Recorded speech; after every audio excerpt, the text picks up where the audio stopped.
I don't have very many cute mugs, so Starbucks it is.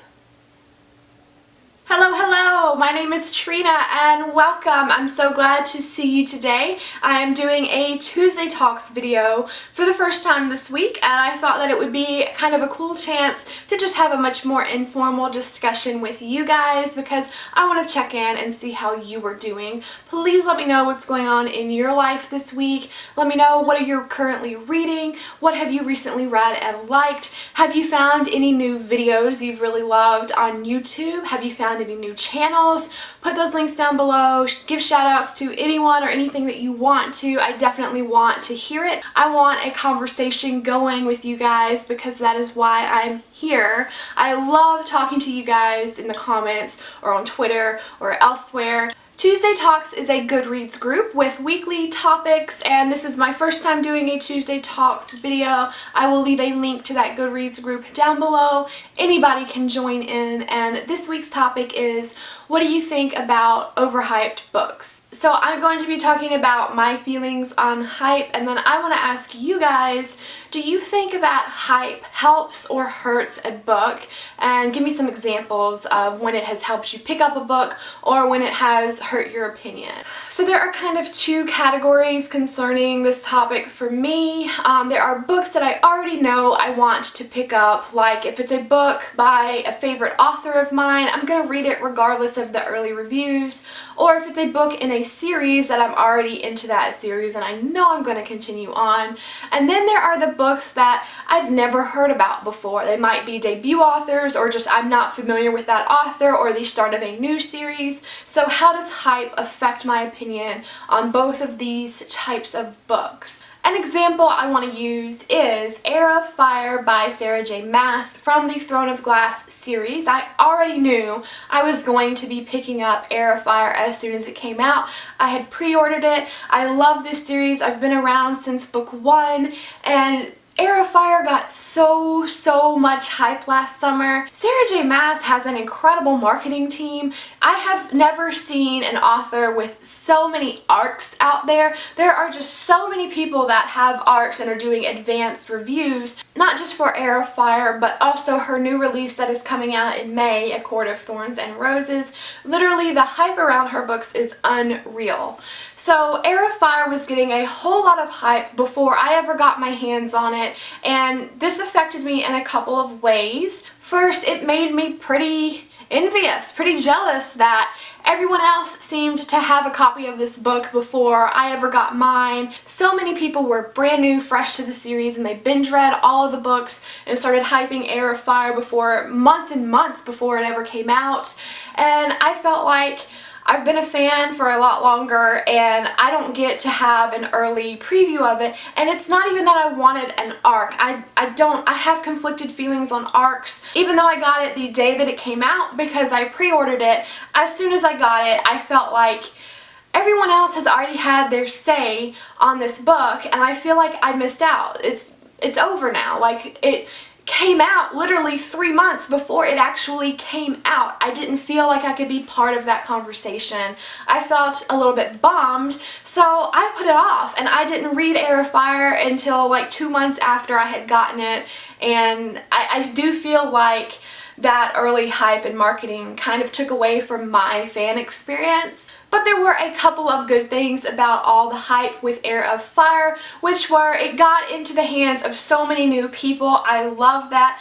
Everyone is a champion of this series now. They are trying to get it into the hands of as many people possible, which is great because number 2, there are so many people out there that I can discuss this book with. Once I did read it, it was super easy to find videos or reviews or people that wanted to talk about this book and all the little theories and stuff that we had going on. So it did make a fun experience in that way. And overall, the hype didn't affect my opinion of the book.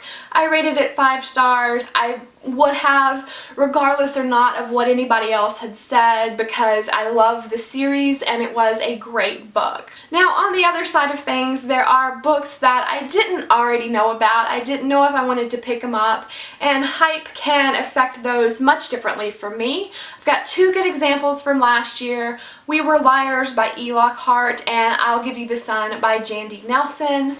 I had heard about We Were Liars pretty early on, just from that title being mentioned as an upcoming release, but I didn't pay very much attention to it because I hadn't read anything else by E. Lockhart. This wasn't an author that I knew, and I tried to read the book summary to kind of get an opinion on, is this something that I would be interested in, but it is a very vague summary for good reason.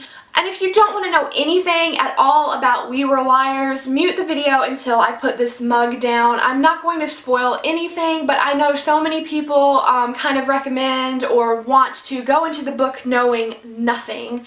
So no spoilers, but if you want just no information at all, mute it for a little bit until I put this mug down. So I started seeing more and more reviews for We Were Liars, and the more I saw them, the more I thought maybe I shouldn't have written this one off. Maybe I would be interested in it, and I would read the reviews to see if there was anything in them that would convince me to pick it up.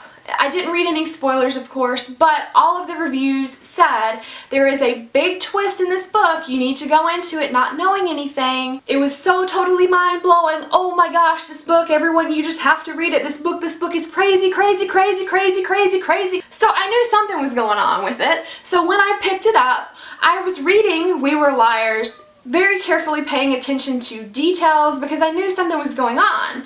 And I figured out the big twist about halfway through. Now, I stick to my opinion that even if I had heard nothing at all about this book, I would have still figured it out because I've read another book with this exact same twist in it before, and to me the clues were just screaming because I love to theorize as I read, so I think I still would have figured it out, but I figured it out and I didn't find the twist to be that mind-blowing.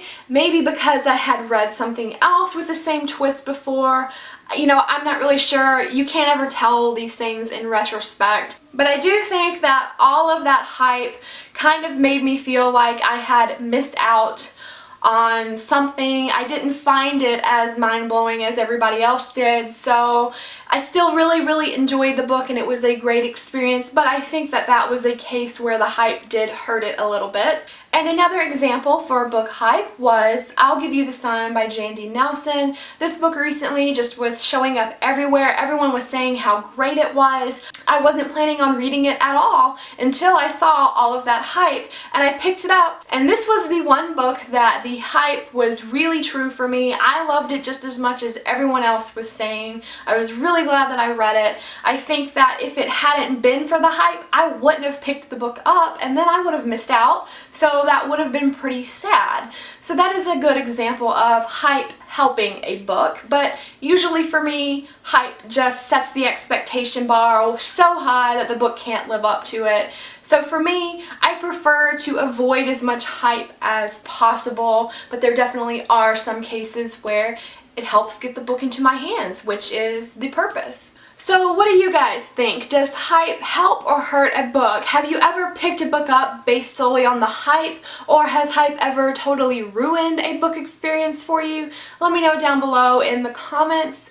I probably won't be doing Tuesday Talks every week because I don't always have something to say about the topics. I know, it's hard to believe that I don't have an opinion about something because we all know how much I love to talk. Thank you so much for watching and just hanging out with me. It really means a lot to me, and I will see you with another video soon. Bye!